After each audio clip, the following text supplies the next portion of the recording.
வணக்கம் தோழமைகளே. கல்கி இயற்றிய பார்த்திபன் கனவு பாகம் 2 அத்தியாயம் 12. ராணியின் துயரம். சிவனடியார் படகில் இருந்து இறங்கியதும் அருள்மொழி அவரை நமஸ்கரித்துவிட்டு நிமிர்ந்து பார்த்தாள். அவளுடைய கண்களில் நீர் ததும்பிற்று. சுவாமி, விக்கிரமன் எங்கே என்ற சோகம் நிறைந்த குரலில் அவள் கதறி விம்மிய போது சிவனடியாருக்கு மெய் சிலிர்த்தது. பொன்னன் முகத்தை திப்பிக் கொண்டான். மரங்களின் மீதிருந்த பறவை இனங்களும் அந்த சோகக் குரலை கேட்க சகிக்காதவை போல் சிறகுகளை அடித்து கொண்டு பறந்து சென்றன. அருள்மொழி, இது என்ன பைத்தியம்? உன்னுடைய பதி உனக்கு என்ன சொல்லிவிட்டு போனார்? நீ வீர தாயாக இருக்க வேண்டும் என்று அவர் சொன்ன கடைசி வார்த்தையை மறந்து விட்டாயா? இப்படியும் தைரியத்தை இழக்கலாமா? வா, அரண்மனைக்கு போய் சாவகாசமாய் பேசலாம் என்றார் சிவனடியார். மாஞ்சோலைகளுக்கிடையே அமர்ந்திருந்த அழகிய பாறை வழியாக எல்லோரும் வசந்த மாளிகைக்கு போய் சேர்ந்தார்கள். ஒரு காலத்தில் எவ்வளவு குதூகலமும் கொண்டாட்டமுமாயிருந்த வசந்த மாளிகை இப்பொழுது பொலிவிழந்து சூனியமாக காணப்பட்டது. அரண்மனை ஊழியர்களின் முகங்களும் கலையின்றி சோகம் நிறைந்து தோன்றின. மாளிகை முன் மண்டபத்திலே புலித்தோல் விரித்திருந்த உயரமான பீடத்தில் சிவனடியார் அமர்ந்தார். அருள்மொழி கீழே வெறுந்தரையில் உட்கார்ந்தாள். அம்மா, உன் மனதை கலங்கவிடக்கூடாது என்று சிவனடியார் ஆரம்பித்த போது அருள்மொழி அவரை தடுத்து துக்கம் பொங்கும் குரலில் கூறினாள். ஐயோ, என் மனதை கலங்கவிடக் கூடாது என்கிறீர்களே. மனதை தான் நான் கல்லாக செய்து கொண்டு விட்டேனே. என் தேகம் அல்லவா கலங்குகிறது. குழந்தையை நினைத்தால் வயிறு பகீர் என்கிறதே. குடலெல்லாம் நோகிறதே. நெஞ்சு இறுக்கி பிழிவது போல் இருக்கிறதே. நான் என்ன செய்வேன் சுவாமி? விக்கிரமனை காப்பாற்றுகிறேன் என்று வாக்கு கொடுத்திருக்கிறீர்களே, அந்த வாக்கை நிறைவேற்றினீர்களா? ஏன் நிறைவேற்றவில்லை அருள்மொழி? நிறைவேற்றிதான் இருக்கிறேன். விக்கிரமனுடைய உயிரை காப்பாற்றி தருகிறேன் என்று உனக்கு வாக்கு கொடுத்தேன்.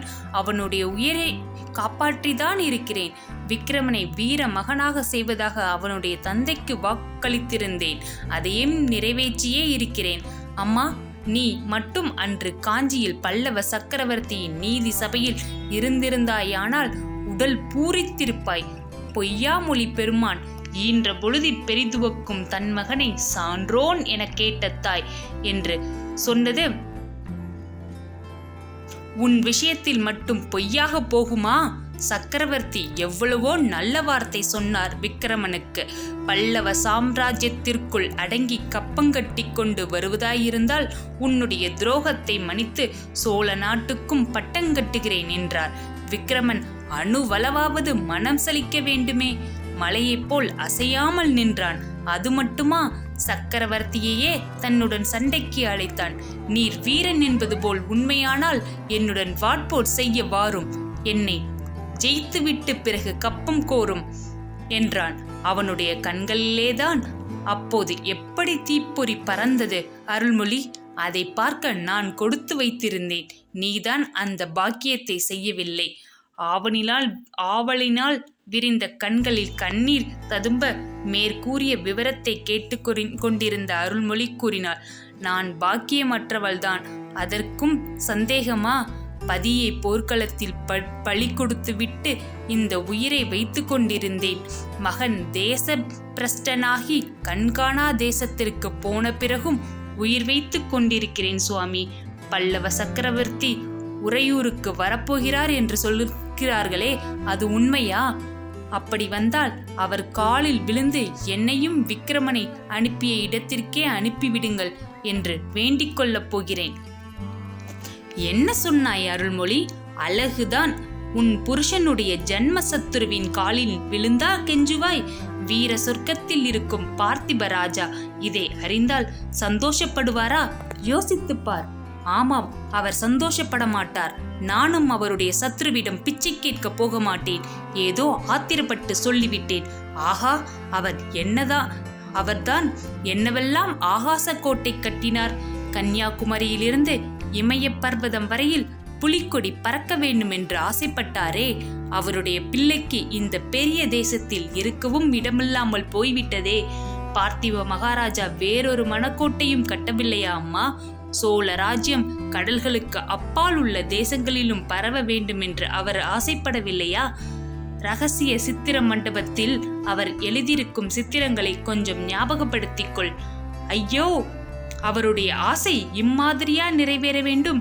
விக்கிரமன் இன்று கடல்களுக்கு அப்பால் உள்ள ராஜ்யங்களை பிடிப்பதற்காக படையெடுத்தா போயிருக்கிறான். எந்த காட்டுமிராண்டி தீவில் கொண்டு போய் அவனை விட்டிருக்கிறார்களோ, காட்டிலும் மலையிலும் எப்படி அலைந்து கஷ்டப்படுகிறானோ. ஏன் என்னை ஏமாற்ற பார்க்கிறீர்கள் சுவாமி? உன்னை நான் ஒரு நாளும் ஏமாற்ற மாட்டேன் அம்மா. உன்னை ஏமாற்றி எனக்கு என்ன காரியமாக வேண்டும்? உன் மகனுக்கு ஒரு குறையும் வராது என்பது என் நம்பிக்கை. விக்கிரமனுக்கு முன்னால் யாரும் தேச பிரஷ்டிராகி காட்டுக்கு போனதில்லையா? ராமன் போகவில்லையா? பஞ்ச பாண்டவர்கள் போகவில்லையா? விக்கிரமன் கடலுக்கு அப்பால் உள்ள நாடுகளில் அனுபவிக்கும் கஷ்டங்கள் எல்லாம் அவனுடைய வீர பராக்கிரமங்களை இன்னும் அதிகமாக வளர்க்கும். திரும்பி தாய்நாட்டுக்கு அவன் வரும்போது, ஐயோ, அவன் வரவே வேண்டாம் சுவாமி, வரவேண்டாம். தாய்நாட்டில் காலடி வைத்தால் சிரசாக்கினை என்றுதான் சக்கரவர்த்தி விதித்திருக்கிறாரே. எங்கேயாவது கண்காணா தேசத்திலாவது அவன் உயிரை வைத்துக் கொண்டிருக்கட்டும், அதுவே போதும் என்றாள் அருள்மொழி. ஆனால் அப்படி அவன் வராமல் இருக்க முடியாது அருள்மொழி. என்றைக்காவது ஒரு நாள் அவன் வந்துதான் தீருவான். தாயின் பாசமும் தாய்நாட்டின் பாசமும் அவனை கவர்ந்து இழுக்கும். இந்த 2 பாசங்களை காட்டிலும் வலிமை பொருந்திய இன்னொரு பாசமும் சேர்ந்திருக்கிறது. உனக்கு அது தெரிந்திருக்க நியாயமில்லை என்று சொல்லி சிவனடியார் நிறுத்தினார். என்ன சொல்கிறீர்கள் சுவாமி? ஆமாம், தாயின் அன்பையும் தாய் நாட்டு பற்றையும் காட்டிலும் பெரியதொரு சக்தியும் அவனை திரும்பவும் இத்தேசத்திற்கு வரும்படி இழுக்கும். அது ஒரு இளம்பெண்ணின் கருவிழிகளில் உள்ள காந்த சக்திதான் அம்மா. நான் இன்று பச்சை அறுத்த துறவியானாலும் பூர்வாசிரமத்தில் ஸ்ரீ பிரேமையினால் ஏற்படும் இன்பத் துன்பங்களை அறிந்தவன். இது என்ன சுவாமி, நீங்கள் சொல்வது எனக்கு விளங்கவில்லையே. விக்கிரமனுக்கும் ஸ்ரீ பிரேமைக்கும் என்ன சம்பந்தம் என்று வியப்புடன் கேட்டாள் அருள்மொழி. சிவனடியார் புன்னகையுடன் கூறினார், ஒவ்வொரு தாயும் மகனை பற்றி இப்படிதான் வெகு காலம் எண்ணிக்கொண்டிருக்கிறாள். கடைசியில் நேருக்கு நேர் உண்மையை காணும்போது திடுக்கிடுகிறாள். நீயாவது முன்னாலேயே தெரிந்து கொள்ளம்மா. உன் மகன் விக்கிரமன் காஞ்சி நகரின் வீதியில் ஒரு கன்னியை சந்தித்தான். அவனை குறுக்கும் நெடுக்குமாய் சங்கிலியால் பிணித்து குதிரை மீது கூட்டிக் கொண்டு போன போதுதான் அந்த சந்திப்பு ஏற்பட்டது.